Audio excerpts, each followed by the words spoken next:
মেয়ের জন্য অপমানজনক, আর ইসলামী ওটা কখনোই সমর্থন করে না।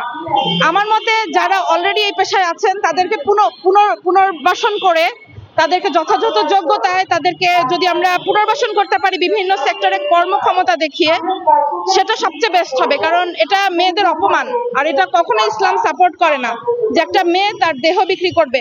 তাহলে রাষ্ট্রের দায় কোথায়? এই কমিশনটা হচ্ছে দেখাচ্ছে যে তারা খুব মডার্ন থিঙ্কিং এ, তারা খুব সেকুলার, তারা খুব মডার্ন চিন্তা ভাবনা করছে, কিন্তু আমার কাছে মনে হচ্ছে যে মডার্নিজমের নামে ওরা যেটা করছে সেটাতে মেয়েরা আরো বেশি মেয়েদেরকে দাবিয়ে রাখা হবে। এই যে সমতা বলছে, সমতা দিয়ে কিন্তু আসলে সমতা হয় না, কারণ আল্লাহ কিন্তু পুরুষদেরকে বেশি শক্তি পাওয়ার দিয়েই বানিয়েছে, এটা ন্যাচারাল। আর স্বাভাবিকভাবেই মেয়েদের কিন্তু সেই পাওয়ারটা নাই, শারীরিক ভাবেও নাই, মানসিক ভাবেও নাই। মেয়েদেরকে আল্লাহ তৈরি করেছে ওরকম। আমি যদি আমার কমতিটা জেনেও আমি যদি দাবি করি না আমাকে পুরুষের সমান দিতে হবে, আমি যদি সমতা আদায় করি, জিনিসটা তো সুন্দর হবে না। বুঝতে পেরেছেন? কারণ আল্লাহ তৈরি করেছেন মেয়েদেরকে পুরুষের হাড্ডি থেকে, আপনারা জানেন। তা আমাকে এটা মেনে নিতে হবে যে আমি সবকিছু করতে পারি না, নারী সবকিছু করতে পারে না। নারীর একটা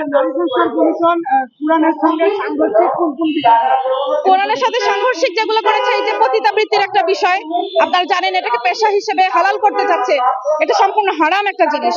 হারামকে যখন হালাল করতে যাবেন এটা অবশ্যই সাংঘর্ষিক হবে। আরেকটা ইস্যু যেটা আপনার সমকামিতা, আল্লাহ মানে ন্যাচারালি আল্লাহ তৈরি করেছেন পুরুষের জন্য নারীকে, নারীর জন্য পুরুষকে।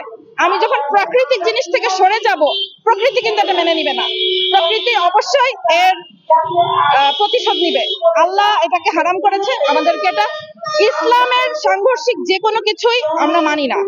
এখন এখানে অনেক কিছু ইসলামে আছে, যেমন স্বামী স্ত্রীর সম্পর্কটাকে যদি আমরা এভাবে চিন্তা করি, ইসলামে যেটা ন্যায্য করেছে, যেমন বাসরাতের আগে দেনমোহর পরিশোধ করা, এটা যদি আইনগতভাবে এটাকে বাংলাদেশে এটাকে অ্যালাউ করতো,